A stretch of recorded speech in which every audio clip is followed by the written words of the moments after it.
Құрметті оқырман, әңгімені тыңдамас бұрын арнаға тіркеліп алуды ұмытпаңыз. Ата-енеңе не істесең алдыңа сол келер. Біз негізі көңілді отбасымыз. Құдай маған 5 бала берді, қызым жоқ. Қызым жоқ, ертеңгі күні кіммен сырласам, деп ойымдаушы едім. Шүкір, қызға бергісіз 4 келінім бар. Бұйырса кенже баламда үйленіп, сырласатын тағы бір келінім келіп қалар. Қазір мен 3 келіннің 2-сін беріп, 4-сін қолда ұстап отырмын. Осы келінімді көрем де, баяғы жас кезімді еске ала берем.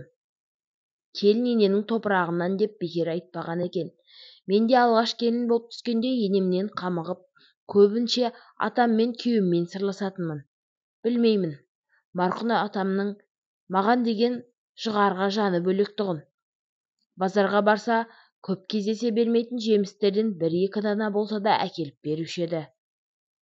Қалауымды енеме айтудан қаймығатын ақмақтау болған екем.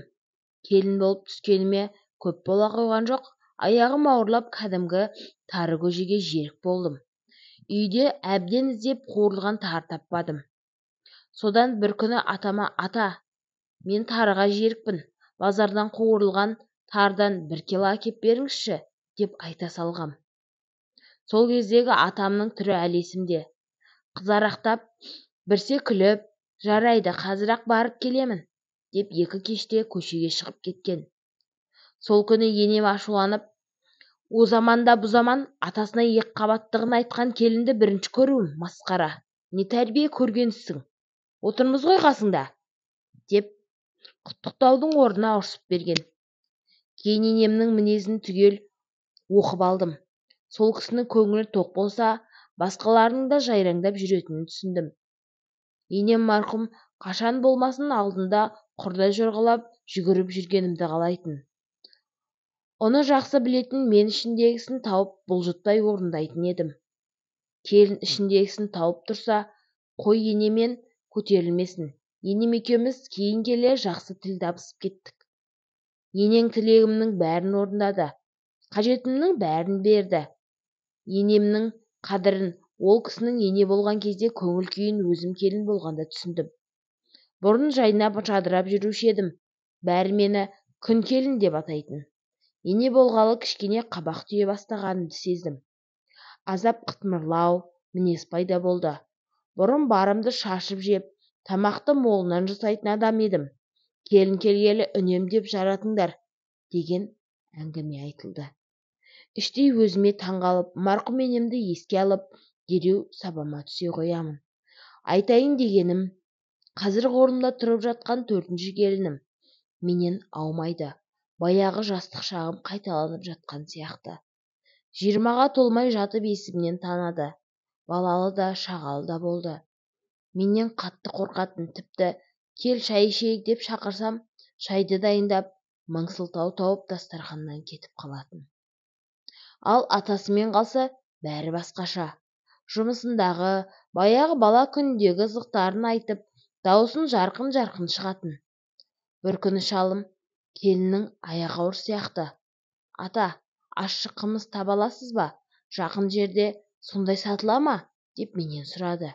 Сен өзің бұлай сырласып сұрап көрсейші, десін. Кәдімгідей ашуланып қалдым.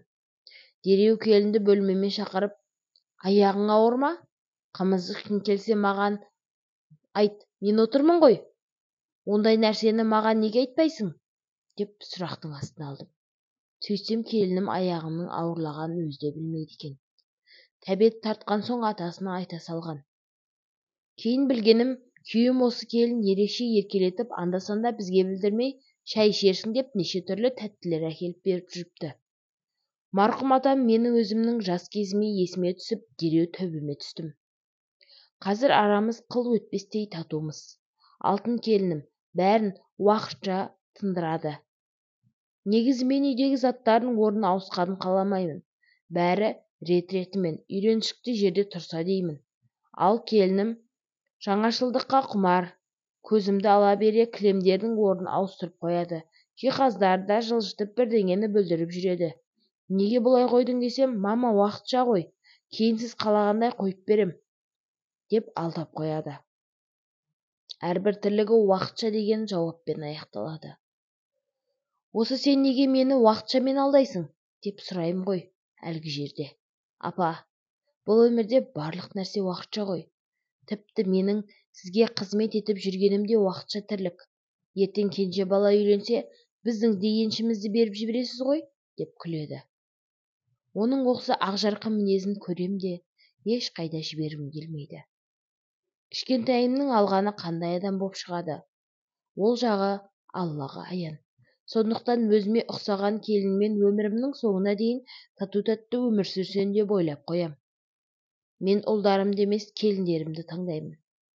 Себебі ұлдарымның ата-анасына деген ықылас пейілдері бірдей, ал келіндерімде айырмашылық болады екен.